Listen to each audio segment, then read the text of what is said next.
Bonjour à tous et bienvenue dans cette nouvelle vidéo d'Historiapolis, vidéo qui marque également le début d'une nouvelle série qui sera consacrée à l'histoire des idées politiques de la Renaissance à aujourd'hui. On se demande souvent pourquoi la Révolution française a éclaté, pourquoi certaines guerres ont eu lieu, ou pourquoi les mentalités évoluent dans un sens ou dans un autre dans les sociétés modernes. La réponse se trouve parfois dans des événements précis comme des famines, des épidémies ou des crises économiques. Il ne faut pas sous-estimer ces événements, mais ce qui est sûr, c'est que dans les grandes secousses de l'histoire, il est une donnée qui ne peut jamais être complètement évacuée de l'analyse.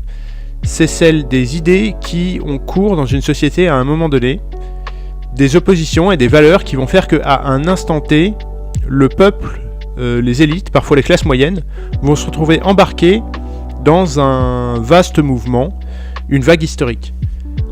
On l'a vu récemment dans les élections législatives françaises, ça fait beaucoup de temps que ce pays n'avait pas été aussi radicalement divisé en plusieurs pôles antagonistes.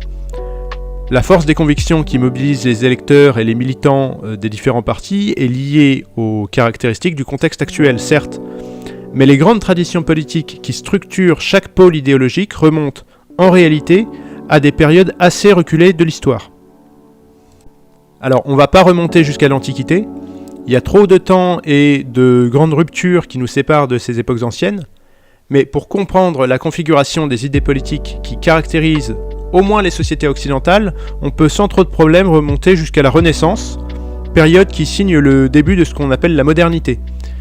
Cette première vidéo sera consacrée à comprendre l'essor des idées politiques modernes de la Renaissance à la Révolution française, c'est-à-dire en gros des années 1500-1600 à 1789, en se basant sur un ouvrage collectif paru dans les années 1980, Nouvelle histoire des idées politiques, dirigé par l'historien Pascal Horry. On définit souvent la fin du Moyen-Âge à partir de certains événements ou phénomènes majeurs, comme la réforme protestante à partir de 1517 sous l'influence de Martin Luther, l'invention de l'imprimerie par Gutenberg dans les années 1450, ou bien, et c'est l'événement qu'on retient généralement le plus, le voyage en Amérique de Christophe Colomb en 1492, qu'on devrait nommer plus tard en Europe la découverte de l'Amérique, même si c'était pas exactement le cas. Mais d'autres aspects en réalité définissent aussi profondément la fin du Moyen-Âge. Sur le plan strictement politique, c'est l'émergence progressive de l'État, c'est-à-dire d'une entité et d'un espace politique définis par des lois, délimités par des frontières, qui vont devenir de plus en plus nettes au fil des siècles, et régis par des institutions. Sur le plan philosophique, la sortie du Moyen-Âge se fait par la laïcisation progressive de la pensée avec l'humanisme, le fait de penser de plus en plus sans Dieu, en mettant l'homme au centre de toute réflexion. L'un des premiers conflits avait été ce qu'on appelle la querelle des investitures entre 1075 et 1122, dans laquelle le pape et l'empereur du Saint-Empire s'étaient disputés l'autorité sur le clergé germanique. Rome avait finalement affirmé son autorité, mais cette crise devait, pour la première fois, tracer une ligne claire entre autorité spirituelle et autorité temporelle, et ainsi effectuer un premier pas dans la lente autonomisation du pouvoir laïque, donc en gros des seigneurs, vis-à-vis du pouvoir religieux, le pape. L'œuvre de saint Thomas d'Aquin au XIIIe siècle, et notamment sa Somme théologique, est également considérable dans l'idée de l'émergence d'une cité laïque, car il est l'un des premiers penseurs médiévaux à faire la jonction avec la philosophie grecque, en particulier celle d'Aristote. Il réunit ainsi la raison et la foi, en estimant que l'homme procède d'une double appartenance à l'humanitas d'un côté, donc la cité naturelle, et la christianitas, c'est-à-dire la cité spirituelle. La cité naturelle devant être gérée par la raison et le droit. Si de nouveaux éléments comme le Prince de Nicolas Machiavel fournissent une première base théorique à l'autorité incontestée de l'État et du monarque, la fin du Moyen-Âge reste marquée par une forte représentativité des élites urbaines au sein des gouvernements par le biais des parlements municipaux et provinciaux qui contrôlent la taxation, l'élaboration des lois, etc. Le grand changement, il va s'opérer au XVIe siècle. Et deux poussées idéologiques justifient l'apparition d'États de plus en plus forts. D'une part, l'absolutisme, qu'on retrouve avant tout dans les monarchies catholiques, mais pas seulement, et qui se voit théorisé par des discours qui le justifient, notamment celui de Jean Bodin, dans les 6 livres de la République, publiés en 1576, et d'autre part la réforme protestante. Tant Luther que Calvin, dans leurs écrits, justifient un gouvernement fort par le projet messianique de reconstruire sur terre la cité de Dieu. Mais venons-en donc au cœur des fondements de la pensée politique moderne. Celle-ci va se concrétiser principalement au XVIIe siècle. L'historien Jean Goulmeau résume ce que représente cette période dans le processus de construction de l'État moderne. Retenons pourtant que le XVIIe siècle représente un moment important de cette histoire, puisque l'État s'y affirme par concentration des pouvoirs et lisibilité de son appareil, et par élimination progressive et parfois brutale des contre-pouvoirs tels Parlement, États provinciaux, autorités seigneuriales, églises minoritaires, protestantisme et jansénisme. En tout cas en France, puisque en Angleterre par exemple c'est le catholicisme qui a été éliminé au profit de l'anglicanisme. En fait, la dynamique de création d'un État fort est probablement en partie, à l'origine, le fruit d'une volonté populaire. L'autorité vient souvent après le chaos. Or, la fin du XVIe siècle en France est marquée par l'anarchie sanglante des guerres de religion et l'exaspération face à la radicalité tant des meneurs protestants que de la Sainte Ligue catholique. Le poète Pierre de Ronsard, déjà, avait appelé à l'apaisement et à la réconciliation. Indéniablement, l'État est alors perçu comme devant servir d'outil à la fois de puissance et de restauration de l'ordre. C'est dans ce contexte d'agitation que se déploie la philosophie de Jean Bodin. Ce besoin d'éradiquer le chaos se traduit par une domestication de la noblesse en l'attirant à la cour à Versailles, une prise de contrôle du clergé en bannissant à l'occasion les congrégations les plus agitées comme les jésuites entre 1594 et 1603 puis en 1763, la favorisation de l'ascension de la bourgeoisie, notamment par ce qu'on appelle la vénalité des charges, c'est-à-dire le fait d'occuper une haute fonction en échange d'un paiement, et un fort travail de ce que l'historien Norbert Elias a appelé une civilisation des mœurs, donc en fait apaiser les pratiques, les traditions, en quelque sorte éduquer les gens en fait. C'est ce qu'a fait Richelieu par exemple en luttant tout au long de sa vie et de sa carrière politique contre la pratique sauvage du duel. On renferme les pauvres et les fous, on traque les prostituées, on impose des modèles de comportement qui excluent la violence. La sexualité perd de sa pétulance. La paillardise et la goinfrerie ne sont plus de mise. L'habit dissimule les formes, l'usage de la fourchette se généralise. L'État cherche à rassembler les connaissances dans la culture et les sciences. C'est l'époque de la fondation des grandes académies. La langue française est standardisée. La superstition, les croyances ésotériques sont combattues. On peut également suivre cette évolution des mœurs en parallèle de l'œuvre de Norbert Elias dans la crise de la conscience européenne de l'historien Paul Hazard, dont j'ai déjà parlé dans certaines des vidéos précédentes de cette chaîne. À cette époque, donc au XVIIe siècle, l'opposition au pouvoir trop affirmé de l'État vient bel et bien de la noblesse, comme ce fut d'ailleurs souvent le cas dans de nombreux royaumes. Cependant, il ne faut pas pour autant considérer les nobles comme d'ardents démocrates, loin de là.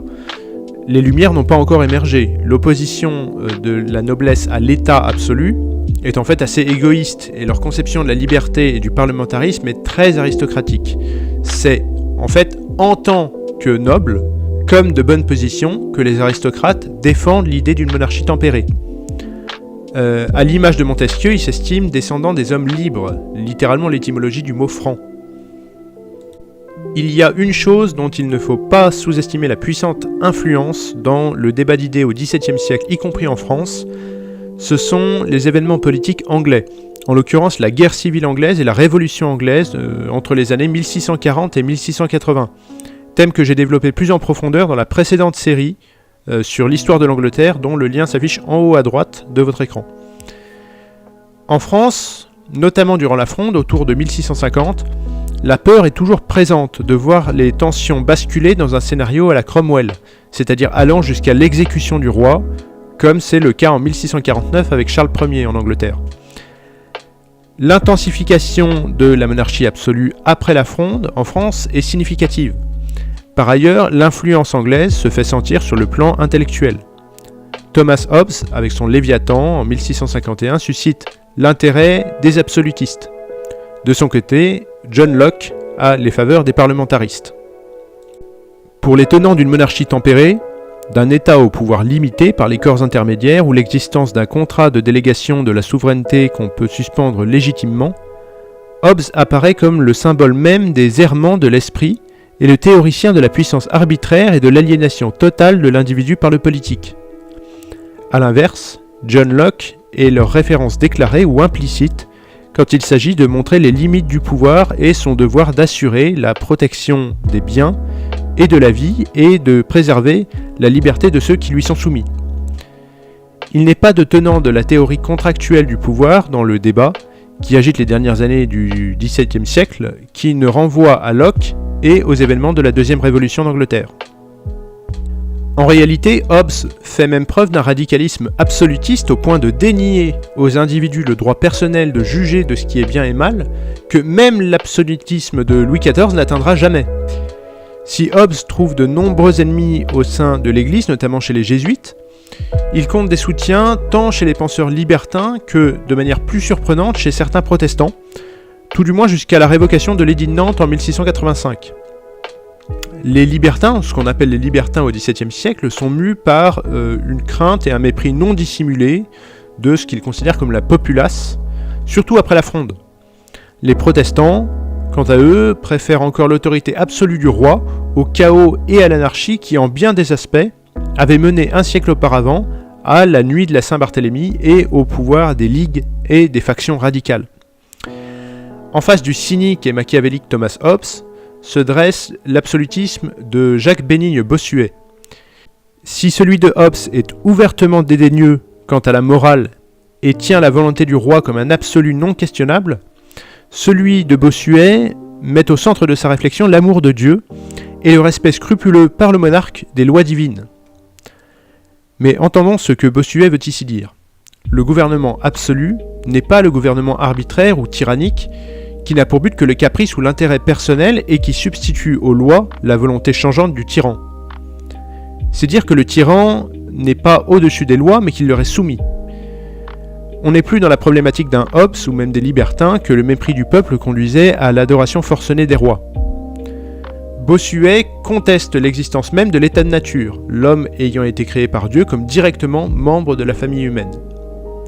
En fait, l'historien Jean Goulmeau va différencier trois formes d'absolutisme en France au XVIIe siècle. D'une part, il va y avoir ce qu'il appelle l'absolutisme empirique de Richelieu, puis ensuite de Louis XIV. En fait, l'absolutisme entre guillemets pratique, c'est-à-dire celui concrètement organisé à Versailles, dans les faits différents des diverses préconisations intellectuelles. Ensuite, l'absolutisme théocratique de Bossuet, centré sur la soumission à Dieu et le respect des lois divines, et qui rallie certains protestants fidèles au roi. Et enfin, l'absolutisme théorique, amoral de Hobbes, qui rallie surtout les libertins et qui constitue en fait une sorte de culte de la puissance pure. En parallèle de cet absolutisme, c'est à la fin du XVIIe siècle, également en Angleterre, que va se développer une première forme proto, entre guillemets, de libéralisme politique et intellectuel, avec John Locke.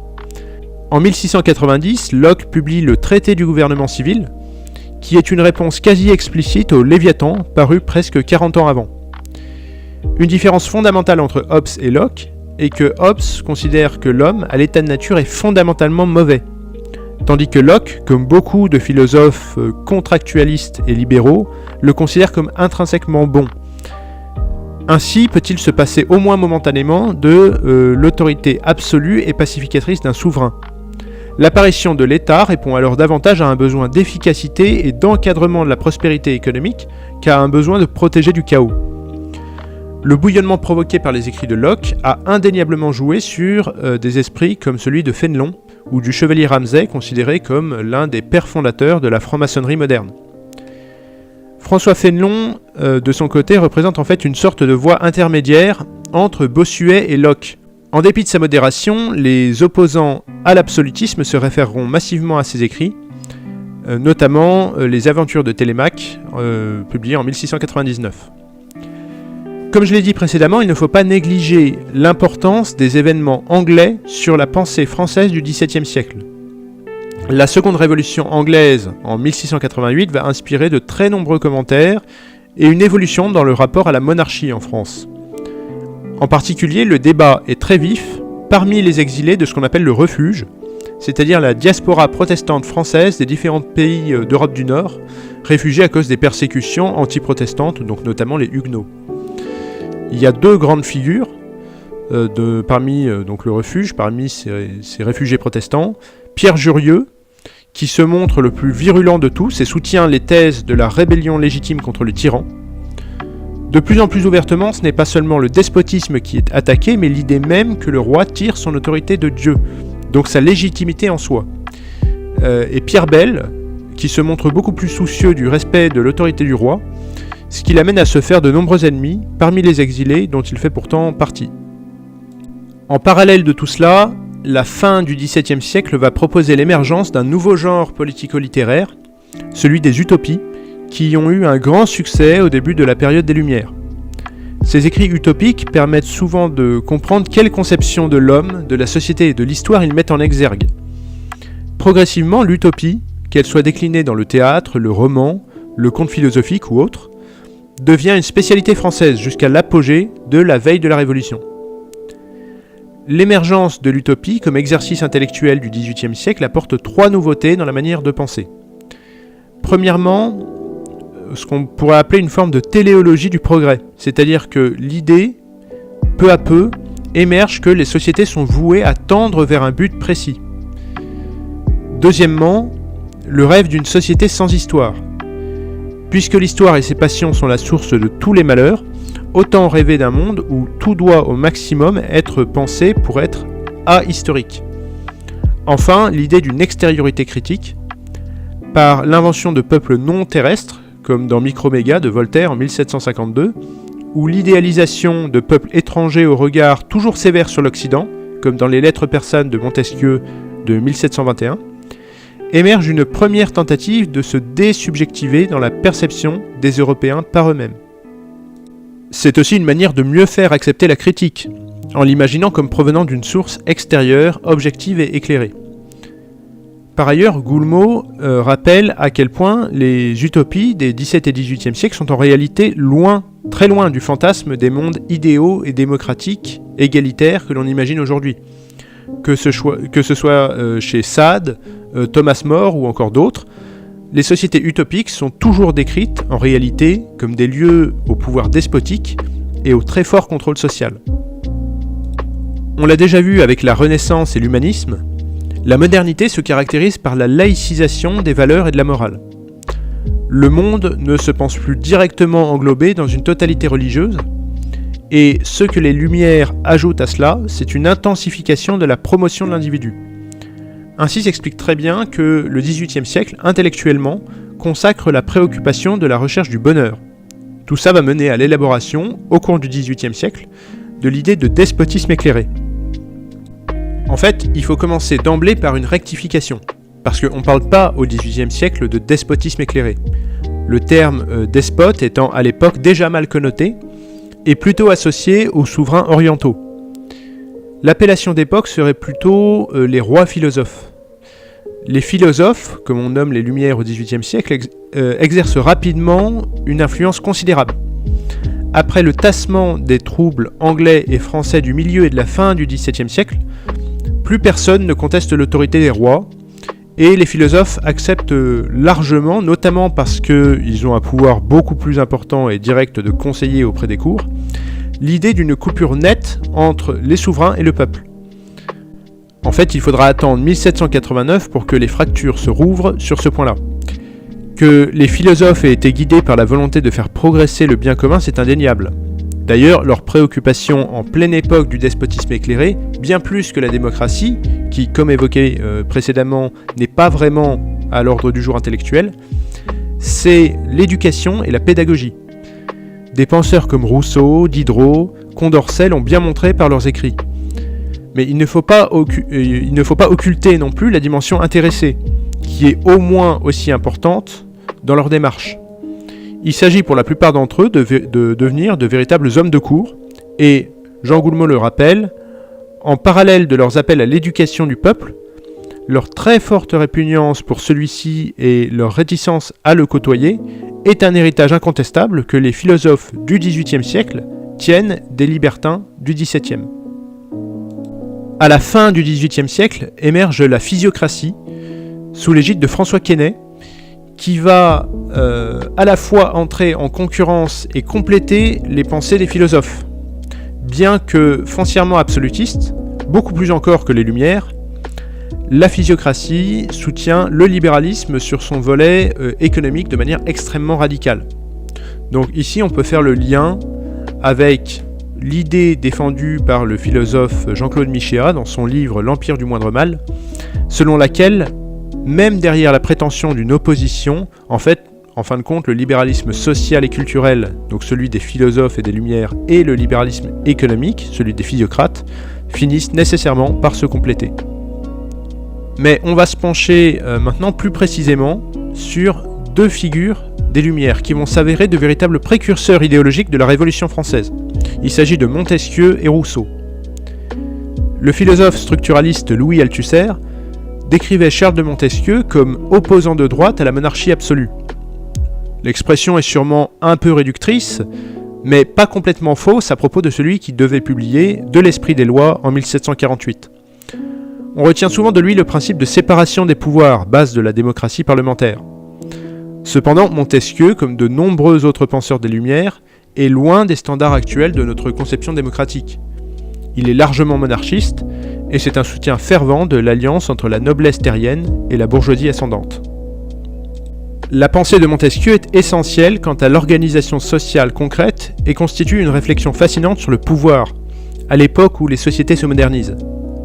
Celle de Jean-Jacques Rousseau porte bien davantage sur l'histoire que sur le pouvoir, l'histoire entendue comme processus, et notamment l'idée du moment clé que constitue le passage de l'état de nature, c'est-à-dire celui des êtres prémoraux, Rousseau s'inscrivant ainsi dans une réfutation totale de la narration religieuse, à l'état social. Si Rousseau n'adopte en aucun cas un discours mystique ou religieux, il perçoit la dénaturation, entre guillemets, de l'homme comme la découverte, certes, de la morale, mais aussi en contrepartie du vice. Ainsi, l'homme social est en bien des aspects une version à la fois améliorée et dégradée de l'homme à l'état de nature. Il n'est donc pas question de retourner à l'état de nature pour Rousseau, car ce serait oublier les acquis moraux de l'homme social. Bien plus judicieuse serait l'idée d'établir une cité juste, fondée sur la loi, et c'est là que Rousseau rejoint Montesquieu, afin de combattre les effets négatifs des vices. La loi et son respect est en effet la condition du contrat social, notion fondamentale de la pensée de Rousseau. La survie, la liberté et la prospérité des individus reposent sur l'existence de la société qui garantit la coexistence de chacun, et la perduration de la société est permise par l'acceptation par chacun des règles sociales. Les hommes acceptant le contrat social qui implique l'égalité devant la loi, l'existence d'ordre inégalitaire n'a pour Rousseau pas de sens. On peut dire que Rousseau est l'un des premiers philosophes à insister fortement sur l'idée d'égalité.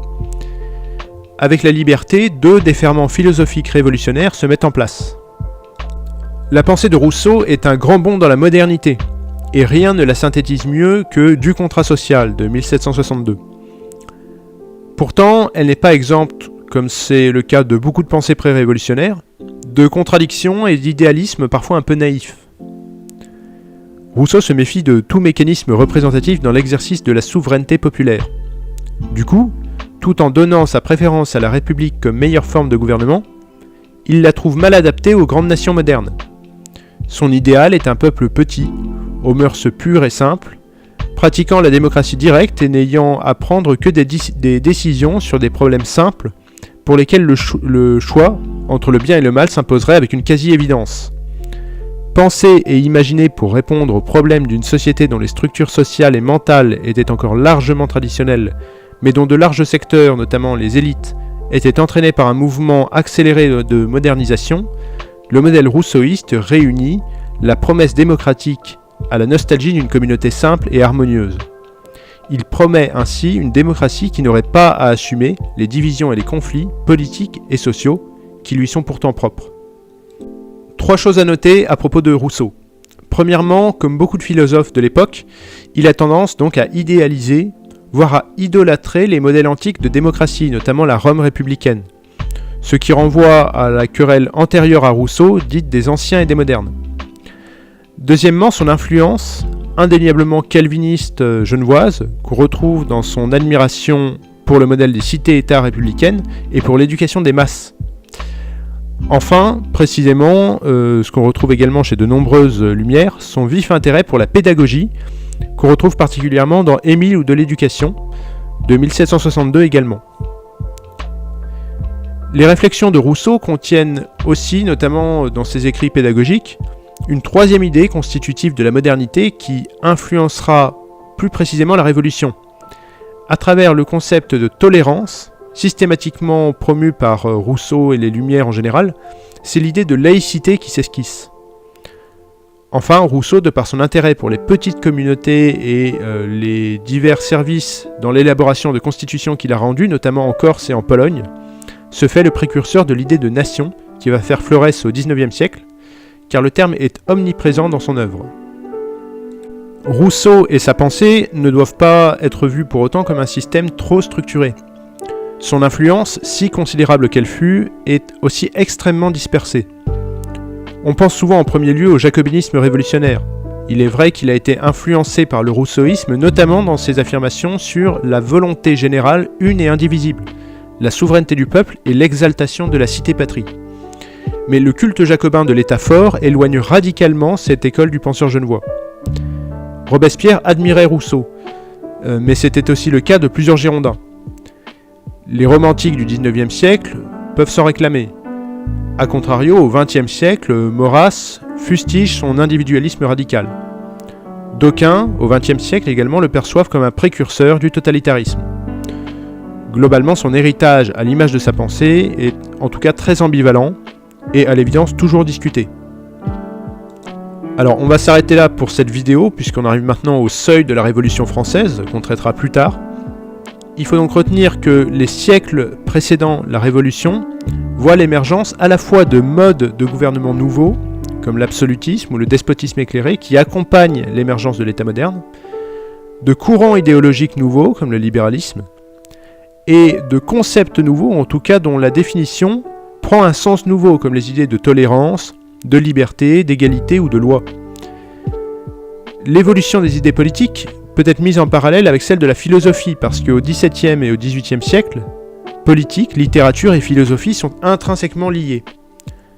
À ce titre, je ne peux que vous conseiller de voir ou de revoir le cycle que j'ai fait sur l'histoire de la philosophie, en particulier la vidéo s'intéressant à l'histoire de la philosophie occidentale, du Moyen-Âge à aujourd'hui, et dont le lien s'affiche en haut à droite. C'est une partie plutôt courte et je pense assez synthétique, qui peut amener à remettre un peu les choses en ordre sur la chronologie et l'évolution de la pensée dans l'histoire de l'Europe occidentale. Voilà, c'est la fin de cette vidéo. La prochaine sera consacrée à la Révolution française et à ses suites. Et à bientôt sur Historiapolis.